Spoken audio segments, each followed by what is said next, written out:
It was a crisp autumn morning, in the quiet village of Willowbrook, when Eleanor Henshaw woke up to the sound of purring beside her pillow. She turned her head and smiled at the soft, gray ball of fur curled up next to her. Whiskers, her ever-faithful feline companion, had been her source of comfort for the past 5 years. Eleanor had lived in her small cottage for as long as she could remember. With her husband gone and her children moved to distant cities, the cozy house with its ivy-clad walls and warm wooden floors was her sanctuary. The days often felt long, but Whiskers kept her company, filling the quiet with his gentle meows and warm presence. One day, as the leaves turned golden and the air carried the scent of cinnamon and fallen foliage, Eleanor decided to take Whiskers for a walk around the village. The old cat had always been an indoor dweller, but he seemed curious about the outside world lately. So, with his leash securely fastened, they set out on their little adventure. As they wandered down the cobbled streets, villagers stopped to greet Eleanor, commenting on how charming Whiskers looked in his tiny knitted sweater.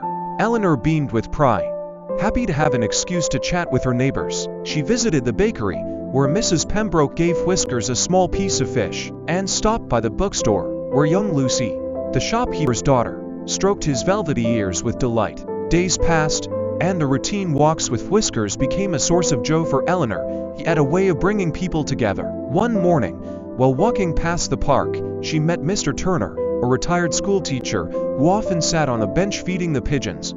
"Ah, a fine-looking cat you have there," he remarked as Whiskers boldly hopped onto the bench beside him.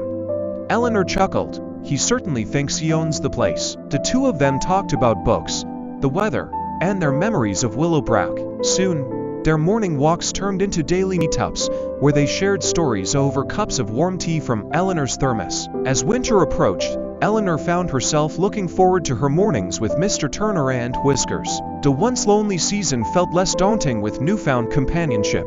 The holidays came and went, and by the time the snow melted and the first buds of spring appeared, Eleanor felt lighter than she had in years. One particularly bright morning, she awoke to Whiskers nudging her cheek insistently. When she got up and looked outside, she saw that Mr. Turner had left a small bouquet of daffodils on her doorstep with a note that read, "Thank you for making my days brighter." Eleanor pressed the note to her chest, tears welling in her eyes. She looked down at Whiskers, who blinked up at her knowingly, as if to say, "See, I told you spring was coming." And in that moment, Eleanor realized that happiness, much like spring, often arrived in the most unexpected of ways.